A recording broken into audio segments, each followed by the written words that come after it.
എല്ലാവർക്കും നമസ്കാരം. ഞങ്ങളിന്ന് മണാലിയിലേക്ക് പോവുകയാണ്. മണാലി യാത്രയ്ക്കിടെ ബസ്സിൽ വെച്ച് ഞങ്ങളുടെ കൂടെ ഉണ്ടായിരുന്ന ജേക്കബിൻ്റെ പിറന്നാൾ ആഘോഷം ഉണ്ടായിരുന്നു.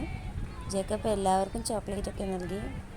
ഏകദേശം 10 മണിക്കൂറോളം നൈറ്റ് ജേണിക്ക് ശേഷം ഞങ്ങൾ മണാലിയിൽ എത്തിച്ചേർന്നു. ഞങ്ങളൊന്ന് ഫ്രഷ് ആയതിനു ശേഷം അടൽ ടണലിലോട്ട് പുറപ്പെട്ടു.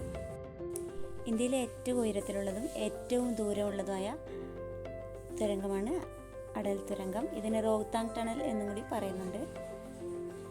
ഇതിലൂടെ നമ്മൾ യാത്ര ചെയ്ത് നമ്മൾ സോളം വാലിയിലെത്തി. സോളം വാലിയിൽ നിന്ന് കുറച്ചുകൂടി നമ്മൾ പോയിട്ട് കോക്സർ എന്നൊരു സ്ഥലത്താണ് നമ്മൾ മഞ്ഞ് കണ്ടത്. അതിമനോഹരമായ സ്ഥലമാണിത്.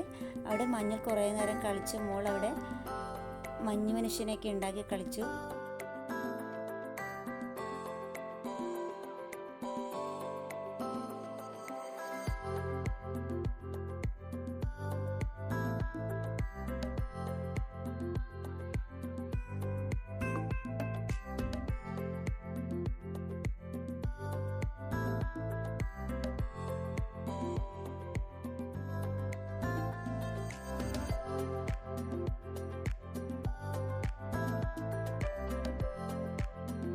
ഏകദേശം 3 മണിക്കൂറോളം നേരം നമ്മൾ അവിടെ മഞ്ഞിൽ ചിലവഴിച്ചു. അതിനുശേഷം വസിഷ്ഠ ടെമ്പിളിൽ എത്തിച്ചേർന്നു. അവിടെ ഭൂമിക്കുള്ളിൽ നിന്ന് വരുന്ന ഒരു ചൂട് നീരുറവ ഉണ്ടായിരുന്നു. അതൊരു അത്ഭുത കാഴ്ച തന്നെയായിരുന്നു.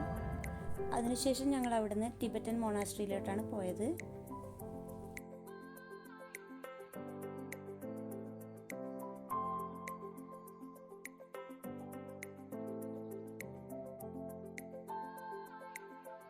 പിന്നീട് ഞങ്ങൾ മണാലിയിലെ മാൽ റോഡിൽ കുറച്ച് നേരം ചിലവഴിച്ചു. മാൽ റോഡിലെ ഷോപ്പിംഗ് ഒക്കെ കഴിഞ്ഞ് ഞങ്ങൾ ഞങ്ങളുടെ ഹോട്ടൽ റൂമിൽ എത്തിച്ചേർന്നു. അവിടെ അപ്പോൾ വളരെ നല്ല തണുപ്പുണ്ടായിരുന്നു. ചെറിയൊരു ക്യാമ്പ് ഫയറോടുകൂടി അന്നത്തെ ദിവസം വളരെ ഭംഗിയായി തന്നെ അവസാനിച്ചു.